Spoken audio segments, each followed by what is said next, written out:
Every day we brush past people, unaware of one another. Where are they going and where have they been? What if, for a moment, we could sit with them, find out who they are, their hopes, their dreams, their fears, their ambitions? Perhaps there are people for whom every day is a struggle to be heard. Passionate people who struggle in the face of adversity, great odds, and even discouragement.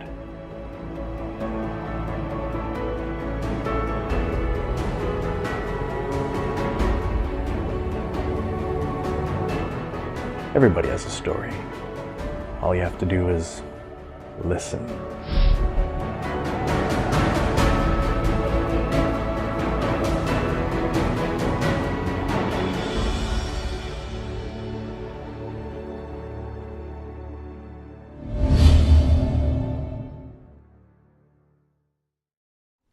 People of the street. You walk by them every day. You see them, but you look the other way. Now, this is not a piece about sympathizing with panhandlers or casting shame upon you for not noticing them. Because let's face it, there's some foul individuals out there who take advantage of everyone.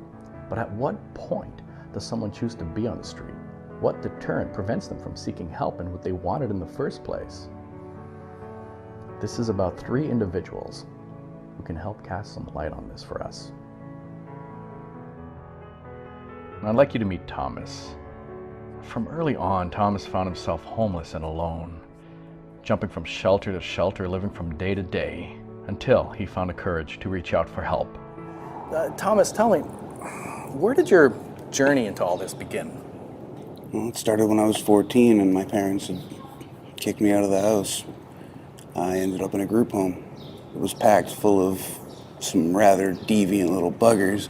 And let's be honest, the group homes sometimes, they got workers that are just coming out of school doing their co-op, and they're like 17-year-old children telling other children what to do and how to behave. Do you still keep in contact with some of them, or? No, I'm not really. Wow. It's a very sad demographic, like a large amount of people that come out of group homes and really end up dead or in jail. And I understand that. We felt like Lord of the Flies. In some cases, survival of the fittest, or should I say the craziest. The craziest, But you learn skills. You learn experiences that people don't have. You're equipped, stronger, tougher, wiser, I like to think. I've learned to listen. And that, in and of itself, can be a gift and a curse. Because then, people know you listen, and then they want to talk. What were your goals or aspirations? How did you view the world? I wanted to get out. I wanted to leave the home because the home was no better than any of the places I'd been before. My father, an extreme alcoholic for his whole life, and I didn't have anything safe or any kind of safety, spousal abuse and all kinds of fun things like that, including me taking a SWAT on any number of occasions. So all you could really think of is getting out of there. You couldn't see a future ahead of you. No. Just needed to get out of there and then work on that from there. After the parents, after the group homes, did you have a support network? Like people, friends, contact with family members, or were you just out on your own, completely isolated, all alone? I became homeless and I moved to London, Ontario. And from there, I was already into drugs, but became a dealer. Did a lot of silly things. Ended up with a nasty criminal record for it. A drug record? No. No, violence? Yes. You think drugs leads to violence sometimes on the streets? In this case, it was alcohol. When you came to Ottawa, did you have any resources, services here that could help you, get off the streets, or were you dealing at the time you came to Ottawa? In this case, no. I was supposed to move in with a friend, but his living situation fell apart while I was still on the bus heading here. So it was kind of a, just no way to make that one work. So I ended up in the shelter. Are you always looking out for your possessions? A long time ago, back in the 80s, I knew some friends at the Shepherd, and it was so bad that they would have to sleep with their shoes underneath the bedpost so people would not steal them. Do you feel it's still like that there? In some cases, in some manners, it has that issue, but they're working with a lot of alcoholics, so they're getting a lot of alcoholics off the street, and that's a safer place for all of us. Did you face any indignities when reaching out for help? The thing about reaching out for help, I'd never done it before. I'd get, Ontario Works or whatever. I'd find some, financial handout, but that was never difficult. That was never me asking for help. That was just me catching a quick dollar. Now I'm actually asking for help, and yes, I do have to put down, the wall and, take the mask off and show people the real person that's hurting inside, or the things that you can't always express, or just grew up not knowing how.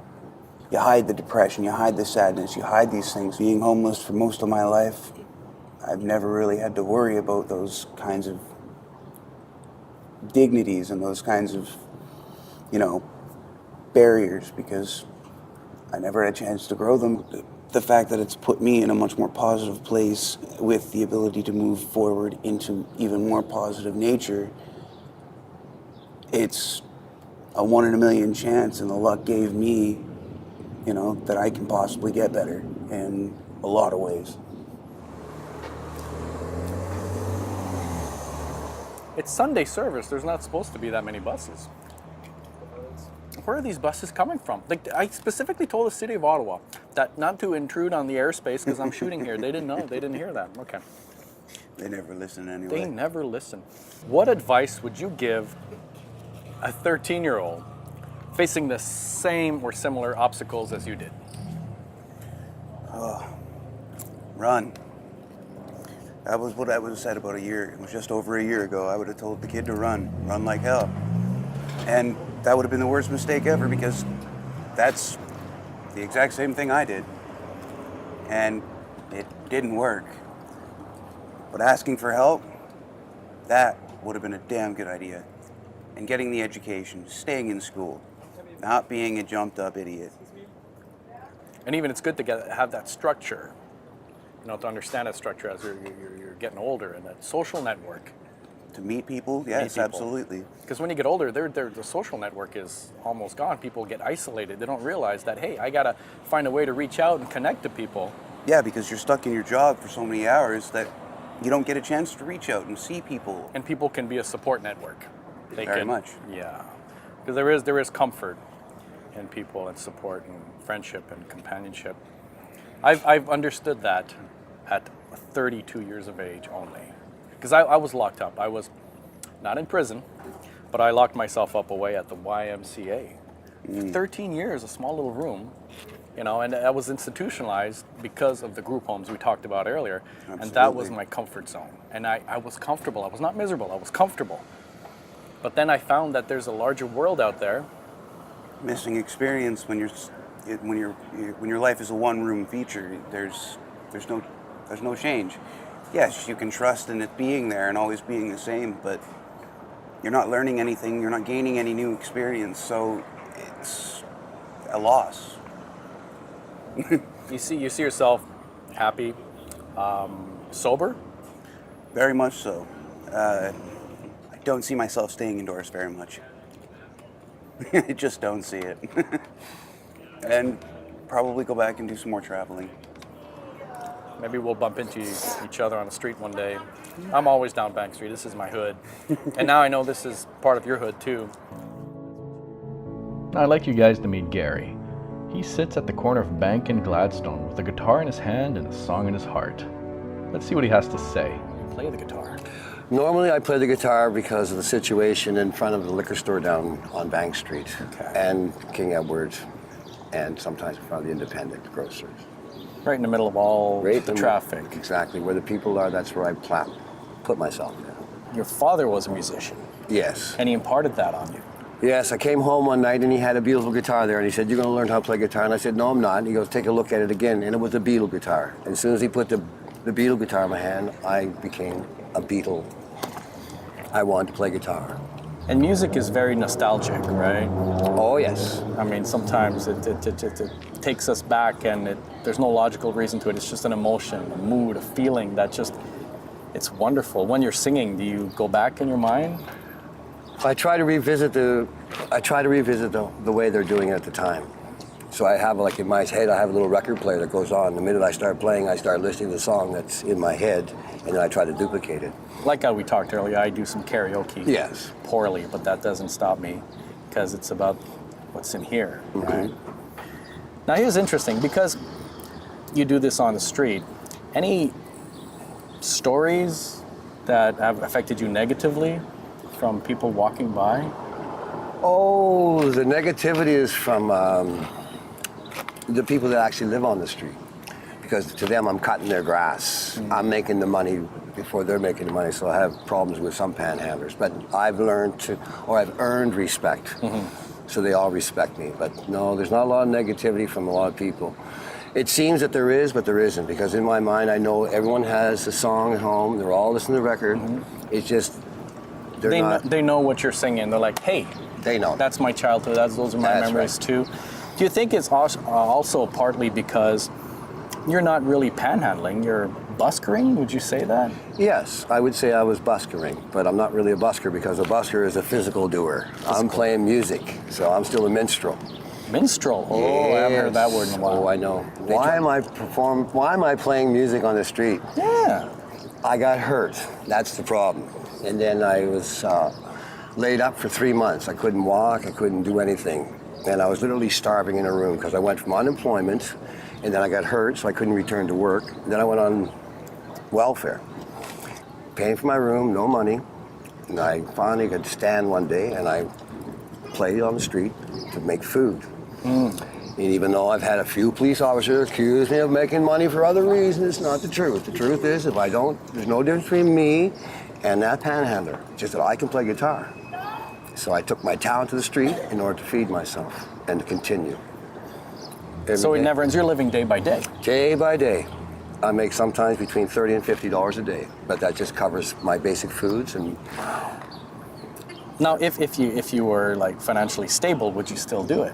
Is there a high you get from playing on the street? Oh, there's absolutely. There's absolutely. Absolutely. Like little children ask me, I go, I'm practicing. So the more I play it, the more I practice, the better I can lift my level of musicianship up. That's a true musician right there. And there's a constant level of stress and anxiety just to try to meet that every day. Oh, yes. Huh. Yes, that's the whole point. So sometimes it's like, okay, I gotta go.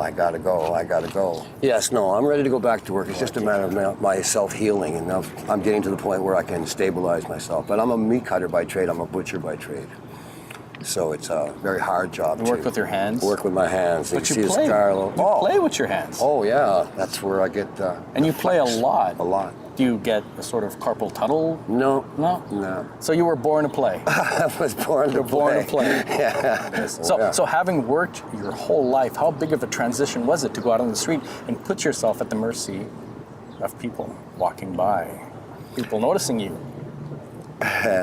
It was very humbling, but emotionally I had no choice. Either I was going to go spirally down depression, have nothing, and then what was going to happen? I'm going to forsake the gift that I've been given. So I was caught between I must honor what I've been given and keep doing it, or just give up and become depressed and just. Because if I forsake what I've been given, what have I got in the end? Like I say, I'm no different between anybody else. I'd be right at the mission drinking. I'd be not drinking, but eating food, you know. Yeah. I fell on the street, and I didn't even notice that I was hurt. You just fell. I fell off the curb, and when I hit my knee, but I didn't know that I hurt myself. And then all of a sudden, it all came back one day, and then I was doomed. And you're going to carry that injury for the rest of your life. That's right, but now it's manageable. It's manageable. Now I threw away those little painkillers they gave me, and then I worked through the pain, and then now I'm back. Learning to live with pain, that's a big thing. That's hard. Very difficult. It changes their outlook on life, their willingness. Even the meaning of pain. The meaning. Do you think people think any less of you because you're playing on the street when they walk by? Some do. I can see it in their eyes. You can see it in the eyes. I can see it in their eyes. Is there like a contempt, a disgust? What is it? No, they're seeing. I don't know what it is. I don't know. But what you it can is. tell. I can feel it. I can feel it, and then I can. But I also see when I play a song that's striking in memory land, I see the light go on inside them, and I see the trickle in their eyes and They the smiles. stop and then they spend time with you. They acknowledge me. Because that's what it is, life on the street. You develop some sort of emotional intelligence, a profound understanding of people. You can read the room. Basically, yeah. Yeah, because that's what you see all the time as people pass by. Can you play something for us? Oh yes, I can play something. Reason I live all alone. I can't find my lady. She's gone off alone. And where would you be now with no love from your heart? Where would you be now with no love from my heart?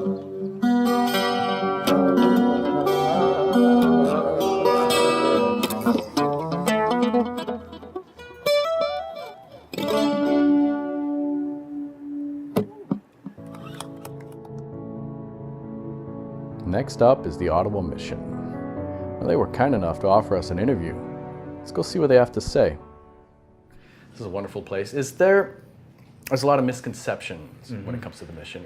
What is the reality versus what is expected? Well, I think the biggest surprise that we hear from people who come inside our doors is they're surprised at what they see in a shelter. That just the shelter piece alone, that they're surprised how clean it is. Look at the room we're in now, that we're surrounded by clean mattresses, clean floors, a clean washroom down the hallway. Surprisingly clean is the feedback we get, and then it's the quality of the meals, and then it extends to the dignity. That's the one word we often hear, is the dignity that they are afforded, whether it's in the kitchen by the volunteers and the staff, or when they first come in the front door by the frontline staff who greet them. So now there's a large number of volunteers here, right? Over 2,000? yeah, we'll have about 2,500 volunteers throughout the course of the year. So volunteers are a huge hidden army, I like to refer to them as, because they're the people behind the scenes that make happen what happens here. We couldn't do it without our volunteers. And it's a rewarding experience for the volunteers as well. Well, yeah, we got high school students in here who it literally turns and changes their lives, that suddenly they have a sense of what's happening in their community, in their backyard, and now they want to go on and do more as they go through their professional careers. Definitely. And there's a lot of resources here. Yeah. It's how we're also trying to keep people off the streets by finding them housing, maybe to get them on social assistance. So you've highlighted one of the key pieces of the cornerstone of some of the things we do when we have that slogan, more than a shelter. So housing outreach, right from the start, where when people come in our door, we'll try and immediately assess what their needs are, what their other things in life that are troubling them could be, what the obstacles to them finding housing are. And then there's all the other services that we actually have: a health clinic here, a dental clinic here, a hospice, a stepping stones, secondary education piece where people can get their grade 12. We have a food services training program where people graduate after 5 months into employment in the food services industry. And in particular, we're proud of our addictions program, where people who are homeless and suffering from addictions now can get that help. And the new component we've just added is in-house mental health supports, because so many of our clientele here, 70 to 80% of our people, suffer from either mental health or addictions, or concurrent, both together, issues. And we're there to make them better. So either we're going to help people get better just for the day and make it more manageable, put a smile on their face, or maybe we're going to work on them for the long haul, that they can move on into the community and become a part of what's happening here in the city of Ottawa, that they're no longer going to end up under the roof of a shelter. Wow, it's all inclusive. That's amazing. It's like a little city. Here's something interesting. It's hard to starve in this city, almost impossible. There's always resources, shelters, where people can get food and can get off the street. So here's a question. When people are on the street, is it by choice, or is it possible to get kicked out of a shelter temporarily? Does that happen? Well, we hate to see anybody have to leave, but we work with our partners at the Shepherds of Good Hope and the Salvation Army. So if somebody's been disruptive at the Ottawa Mission, and we've been left with no choice but to say, time out, it's time you moved away from this environment, and it could be some of the other clients that they've interacted in with, we'll contact the Shepherds of Good Hope or the Salvation Army, especially in the winter months. Nobody's going to suffer on the streets or freeze in this city. And it works conversely with them contacting us when they've had problems with the client. So we'll time someone out, move them on to another environment. There's good communication between all the shelters. Amazing communication between all the shelters. It's a partnership. We're all in this battle together. And it's very welcoming here because when someone first comes here, they're nervous. They're anxious. They don't know what to expect. I mean, you hear horror stories about shelters where people have to sleep with their shoes under the bedpost, the fear of getting their shoes stolen. But it's grown a lot since. It's safer. There's people who generally show them dignity and care. What would you tell someone who's coming here for the first time that is nervous about being here? It's a great question. So this is a somewhat safe environment, given that it is a shelter for the homeless, because we have frontline staff on 24/7, 4 of them on at a time minimum.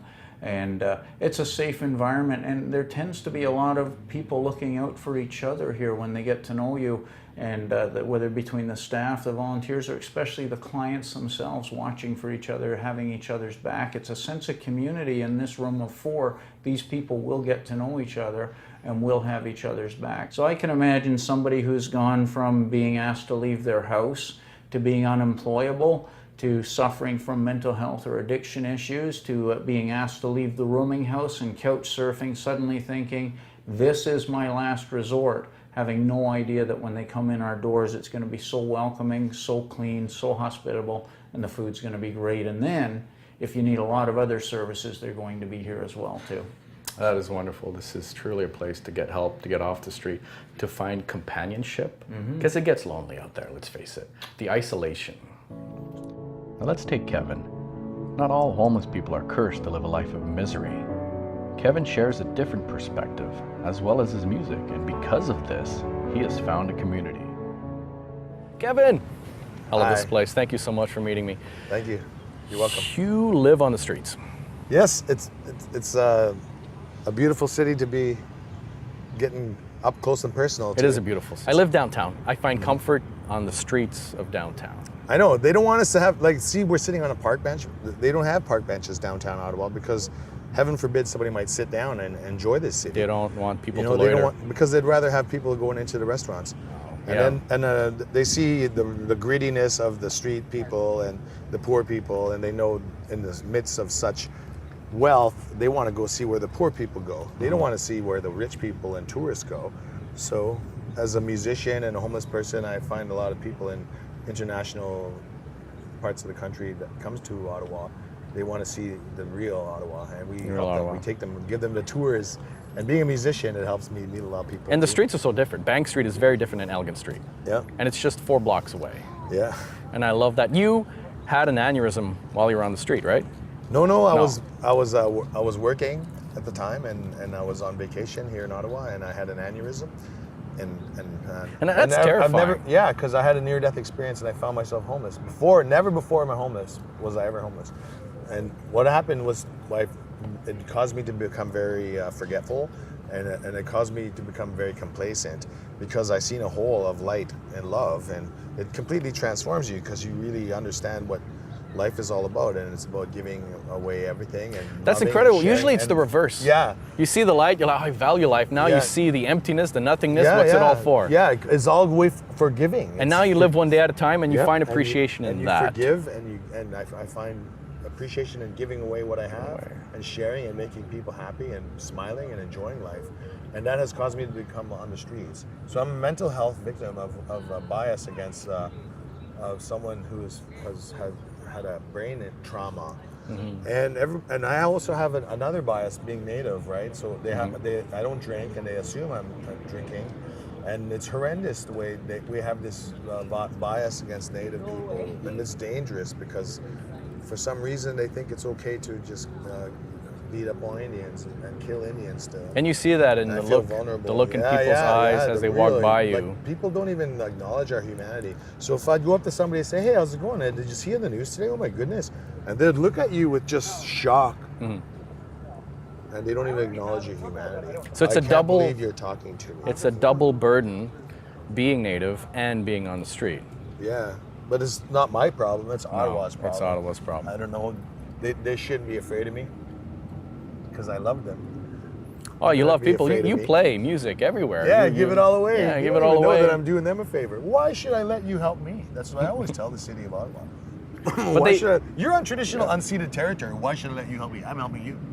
I'm helping you. I'm helping you. You have all this already, buddy. Be grateful to me. And they want to be benevolent and help me. They buy me a Starbucks, whatever. And then sometimes they'll have a cell phone and they'll say, "See, I help poor people. Here I am giving a Starbucks away." They to do the this poor-" selfie. Yeah. A selfie with you. I'm gonna do a selfie of me dumping a Starbucks on somebody's head doing that man. to poor people. People so really like do. if you're helping poor people and you're posting it on Facebook, you know, I don't even want to talk to you. Yeah. Because you gotta do it anonymously from the heart. And it's always middle class and rich people that do that. Not other street people. So people that aren't on the streets take advantage of the people on the streets to get their kicks for 50 cents. That's how much it costs, a life costs in Ottawa. 50 cents. And those are people from those neighborhoods over there with the big Yeah. houses. So that's what I see on the streets. Because sometimes, I'll be honest, what I do is I don't know if it's loneliness in my building, in my apartment, alone by myself, but Yeah. sometimes I just sit in the middle of downtown, in the middle of people, Yeah. and I just watch people. Yeah, it's and the there's a greatest thing about comfort Ottawa, there. There's yeah. a comfort, and it satisfies me. Yes. Do you ever feel isolated if you're not No. on the street? When I'm in an apartment, Yeah. I guess I have mental illness now that I had this stroke that I can't sit still. And part of being in the streets is being on the move and uncertain and, Always meeting new people. and always don't know where you're going to go. Is there a tonight. depression if you're all Oh alone in an yeah, apartment? serious Yeah. depression. If I wasn't have this gift of music, like having able to sing like Hank Williams and Johnny Cash, it allows me to go to where I ordinarily wouldn't go. Takes me where I got no business being. So Like it makes me bars happy. on Elgin you play? Yeah, I play almost every night in Ottawa. I share my music, but it makes me happy, joyous to do that. But if I didn't have that, oh my goodness, I don't know.